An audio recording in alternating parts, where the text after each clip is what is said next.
momento de entrevista. En esta edición central de BTV Noticias recibimos vía Zoom al virólogo e investigador Gonzalo Moratorio. Bienvenido, buenas noches Gonzalo, ¿cómo estás? ¿Cómo están? Buenas noches a todos. Un gusto como siempre, Gonzalo. En el inicio queremos preguntarte sobre un balance que puedas hacer a priori de lo que fue la noche de la nostalgia, ya contando los 15 días transcurridos que esperaban las autoridades para hacer una evaluación final sobre la movilidad que se registró ese día. Esto obviamente puesto en consonancia con la cantidad de casos actuales que se han registrado en estos últimos días por lo menos. Bien, el balance de forma definitiva no puede hacerse aún más allá de que hayan pasado estos 15 días por varias razones.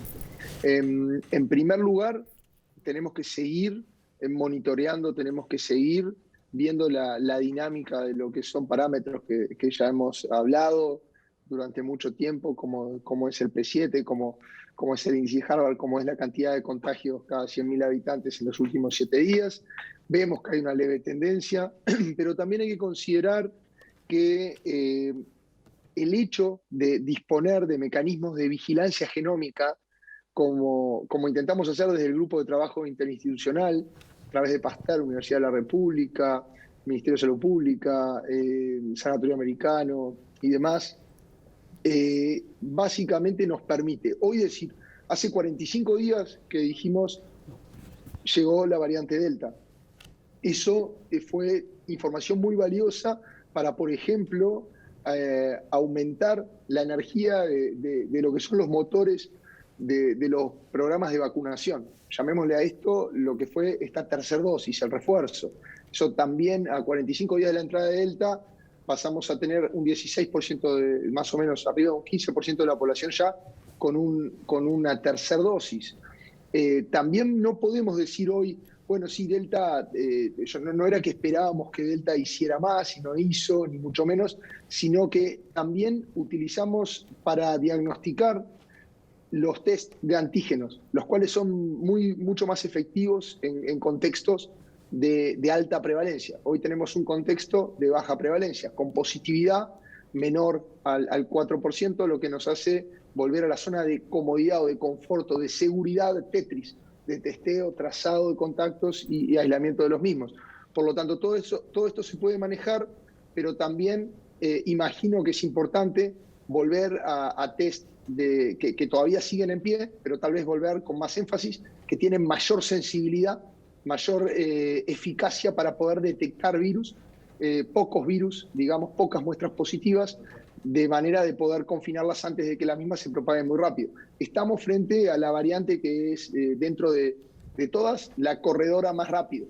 Claro. Y por lo tanto, hoy podemos decir que el balance es positivo, pero hay que seguir monitoreando, que hay que seguir utilizando las herramientas, como te decía, que nos llevan a tomar mejores decisiones y evaluar finalmente cuál va a ser el navegar del Uruguay en este contexto, el cual tiene la vacunación como principal eje y gran arma contra lo que puede ser una tercera ola. También es prematuro, Gonzalo, entonces, bajo este escenario que bien describías, que las autoridades de gobierno, como habían dicho que iban a esperar estos 15 días para eventualmente levantar la emergencia sanitaria. Capaz que redunda lo que me contestaste, pero prefiero que me lo digas tú, que estás trabajando en el tema. No, a ver, las decisiones siempre son decisiones políticas, ¿no? Nosotros como actores científicos, como técnicos en la materia, podemos instruir o hacer más entendible evidencia y demás para que se tomen las decisiones, más allá de que las decisiones se toman desde el punto de vista político. Creo que la emergencia sanitaria hoy hace rato entró, por suerte, en un estado de calma, en un estado que permite ir hacia lo que es inevitable, que es aprender a convivir con el virus, es a aprender a ir llevando esto, ya que este es un problema global y el Uruguay va a poder empezar a relajarse, pero el mundo entero va a poder empezar a relajarse en cuanto a medidas y demás, una vez que tengamos al menos el 70% de la población del mundo completamente vacunada, ¿no? Gonzalo, ¿cómo te va? Dos preguntitas para respuestas breves. Habías escrito en Twitter en las últimas horas la relación de vacunados o no vacunados con la gente que está ingresando con coronavirus en CTI. ¿Podrías explicarlo? Y básicamente creo que es un hecho muy claro, una vez más, donde los datos, donde los números, donde la evidencia es a la cual nos tenemos que aferrar, a la cual tenemos que seguir y formular nuevas herramientas, formular nuevas ideas a partir de la misma que nos guíen hacia mejores lugares con respecto a este contexto de emergencia sanitaria. Y es evidente, en este universo de 15 pacientes del CTI, claramente lo que es la parte de médicos intensivistas remarcan que de esos 15 pacientes, ¿no, verdad? Esto fue levantado en medios, creo, que 14 no eran vacunados. Es una prueba fehaciente de que el camino es la vacuna. ¿Hay que preocuparse mucho o no tanto con respecto a la explosión en Israel? Un país que tiene prácticamente, por una situación de otro tipo, sus fronteras terrestres prácticamente cerradas hace años y que tiene los controles que tienen y que explote hacia acá. A veces, en lo personal, te digo, ¿hay que asustarse o preocuparse o no?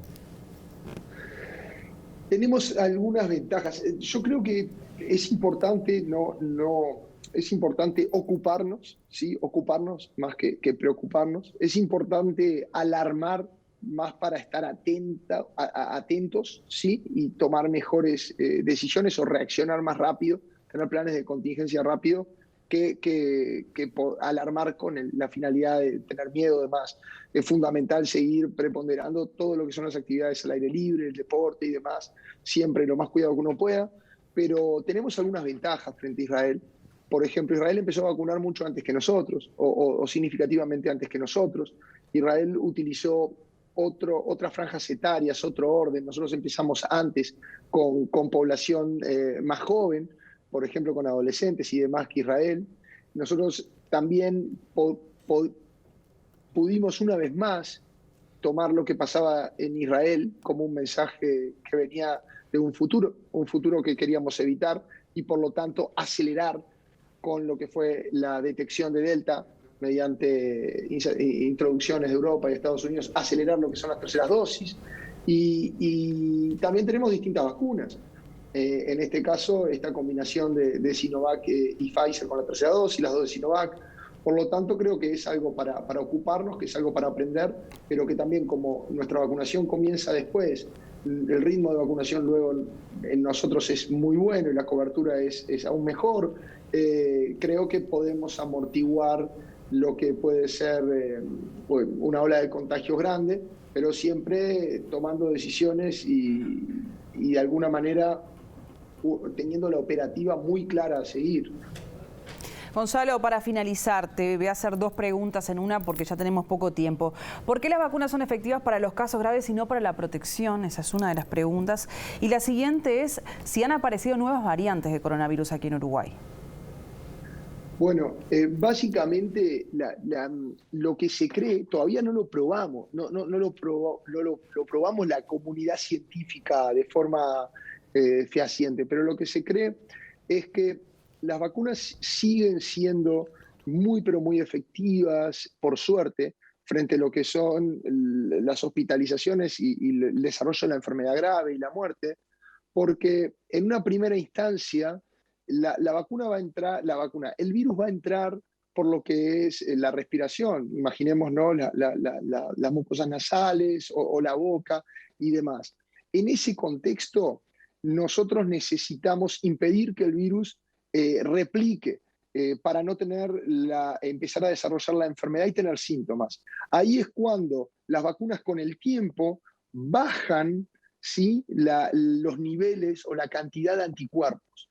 Y eso de alguna manera hace que las vacunas no nos puedan, luego de, por ejemplo, 6 meses o más, ser tan efectivas a la hora de combatir la transmisión del virus. Pero todavía las vacunas siguen dejando en nuestro organismo, ni que hablar, se activan distintos actores de la inmunidad, lo que son, por ejemplo, las células B de memoria y algunos anticuerpos que, por supuesto, siguen circulando, que le van a dar lugar a activar estas células B a nivel de los pulmones y, por lo tanto, cuando el virus requiere un tiempo, un trayecto físico de empezar a replicar en el tracto superior respiratorio para los pulmones, ese tiempo, gracias a la vacunación, a la presentación del anticuerpo y donde el virus realmente puede hacer estragos en nuestro organismo, que son los pulmones, es suficiente para que gracias a la vacunación poder mejorar las defensas a nivel de inmunidad innata, a nivel de anticuerpos, a nivel de células T, a nivel de los pulmones. Y por lo tanto ahí no impedimos tanto lo que es la transmisión del virus, porque esos altos niveles de anticuerpos empiezan a bajar con el tiempo, luego que pasa mucho tiempo que nos vacunamos,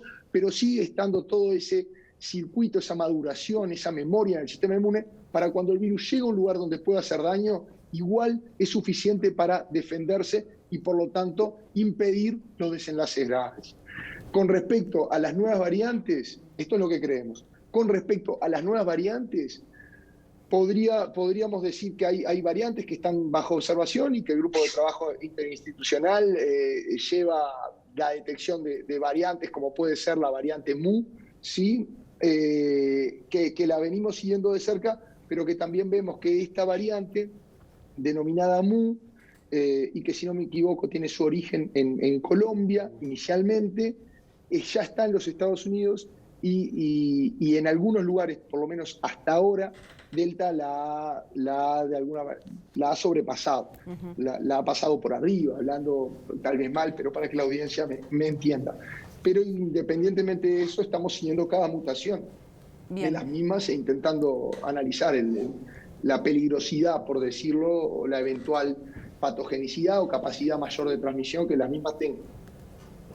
Gonzalo, muchas gracias por este contacto con BTV Noticias. Gracias a ustedes, saludos a la audiencia.